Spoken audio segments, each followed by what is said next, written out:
皆さん、こんにちは。私、アリルと申します。今日はですね、リクエストによりました、落下時のダメージの処理について、紹介したいと思います。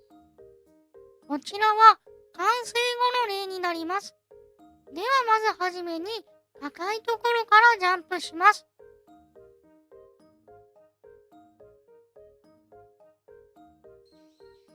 今、落下したことによって、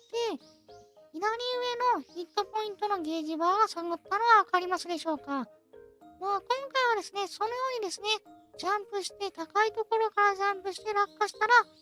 ダメージを受けるという話になります。今回の処理はティックに追加するだけで簡単に実装できる内容なので、皆さんもぜひ、試してみてください。それでは次に続きまして、キャラクターの中身について紹介しようかなと思います。キャラクターにつきましては、まず、キャラクタームーブメントを使っている前提になります。こちらにつきましては、キャラクターを操作している方は、皆さん大体使っていると思いますので、多分、この辺の説明は割愛しては問題ないかなと思います。続きまして、この後のティックの話になります。ティックの中身につきましては、単純にティックの関数に、この落下時の判定の処理をノードとして追加しているだけになります。では次にこちらの中身について紹介しようかなと思います。落下時の判定処理は、このような形になりますね。見えますでしょうかね。基本的には、前段の方で、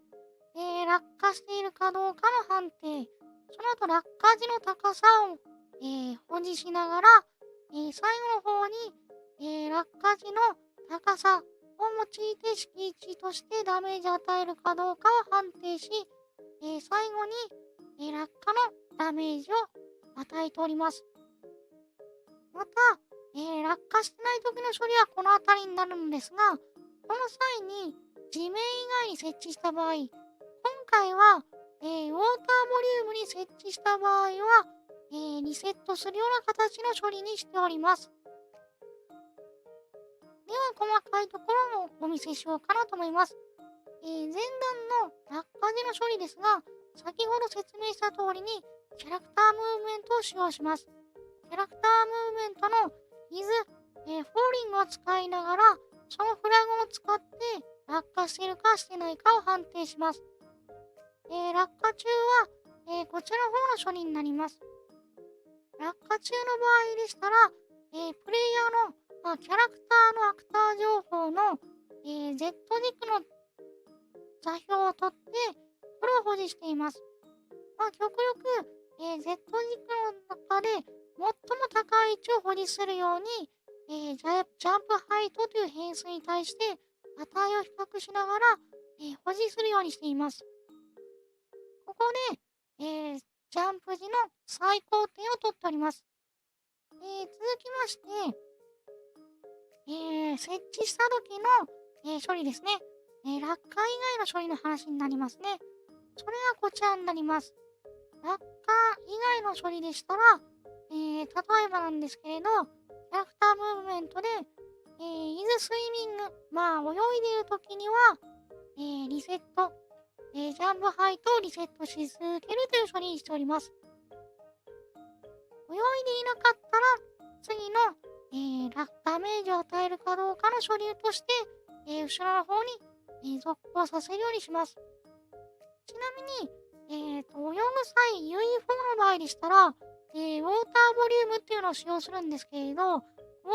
リュームというところに入ったら、キャラクタームーブメントは、自動的に、スイミングモードになりますので、キャラクタームーブメントの、イズスイミングで、今現在泳げるかどうかっていうのは、ここで、簡単にチェックができます。では、落下していない時かつ、泳いでない時の処理について説明します。そのあたりは後ろの方になりますね。こちらの方の、do once ノードを使用しております。ちなみにこの do once ノードっていうのは、後ろに対しての処理に対して一度だけ行いますよという処理になります。ですので、設置したよっていう判定の線がここを通ってきた後は、一度だけ後ろの方の処理を通すっていう話になります。また、ジャンプ中の場合でしたら、リセットっていうところを最終的にこの Do Once の、リセットっていうところを通るんですけれど、こちらのリセットっていうところにノードを通すことで、Do Once の、ノードに対して初期化をすることができます。つまりどういうことかって言いますと、設置に関して1回だけ設置したらダメージ与えたいんですよっていう時に Do Once 使うんですけれど、なんていうかですね、何度も高いところから降りてっていうダメージを何度もやると思いますので、ジャンプするために Do Once のノードをリセットしているという話に、なります。次に、一度設置したらっていう話になりますが、その後ろの方の話になります。火事の高さ最高点と今のアクター、設置した時の高さを比較します。このあたりはですね、単純にアクターの高さと、それに対してジャンプ機の、最高点を比較して、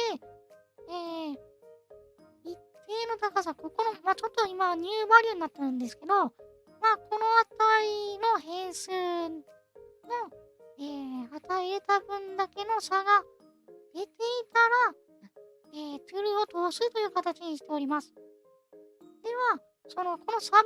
が、この変数値以上だった場合は、ダメージを入るという話になるんですが、それがこちらになります。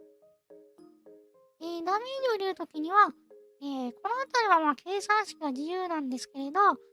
私のこの場合ですと、ジャンプ時の高さと、アクターの高さを引いた分を、ダメージとして加えております。ちなみにここで計算したやつは、アプライダメージっていうノードを通すとダメージイベントとして発生するので、その後はダメージイベントノードにイベントに対して、処理が任せできますので、あとはこのダメージイベントで処理させるという形になりますね。で、それが終わりましたら、ダメージ処理が終わりましたので、必要な変数を初期化するという形で、処理を終わらせております。ちなみにここの話になるのですが、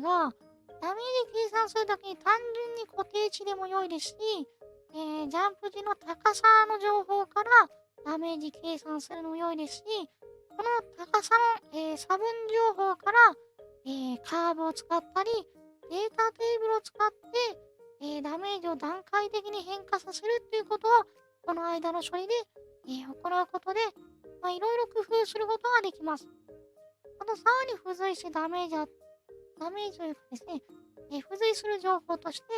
私の場合ですと、こちらにダメージタイプクラスっていうのを設定してます。今回は適当に設定してるんですけど、ダメージタイプフォールダメージっていうのを作っておりまして、そちらの方を、設定してます。こちらの方は設定しなくても良いですし、設定しても良いという形ですね。一応設定しておくと、そのダメージタイプに応じて、後の、ダメージ処理を切り替えることができるので、あらかじめ設定しておくことを、お勧めします。続きまして、アプライダメージを、した後の処理になるんですが、その後につきましては、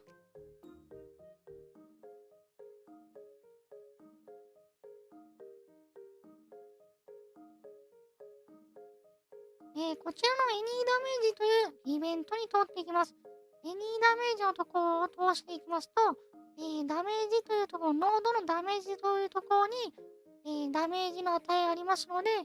これを、プレイヤーのステータスのヒットポイントで引いていくという形にしておけば、あとは自由にできます。この後の種の処理は、皆さんの実装ごとに変わると思いますので、単純にここの値の、ここの、緑のラインを使って、皆さんちゃんと計算するようにすれば完成になります。説明としては、以上になります。このような形で処理をすれば、私の動画の方で説明させていただいたように、ダメージを、可変的に与えるということができます。ちなみにですが、人によっては、ジャンプ時の、高さ以外にも加速度で計算する人がいると思います。その場合でしたら、加速度で計算する場合でしたら、例えばなんですけれど、今高さを計算するところを、ですね、キャラクタームーブメントの、加速度、ベロシティを使うことで、計算できるかなと思いますので、そこまで難しくないかなと思います。説明につきましては、以上になります。最後まで見てくれてありがとうございました。もしよろしければなんですけどね、気に入っていただけましたら、高評価や、チャンネル登録など、よろしくお願いします。また、リクエストがありましたら、コメントなどしてくれると嬉しいです。それではまた次回の動画もよろしくお願いします。皆さんありがとうございました。Thank you for watching. Please subscribe to my channel. See you again. それでは皆さん、お疲れ様です。ありがとうございました。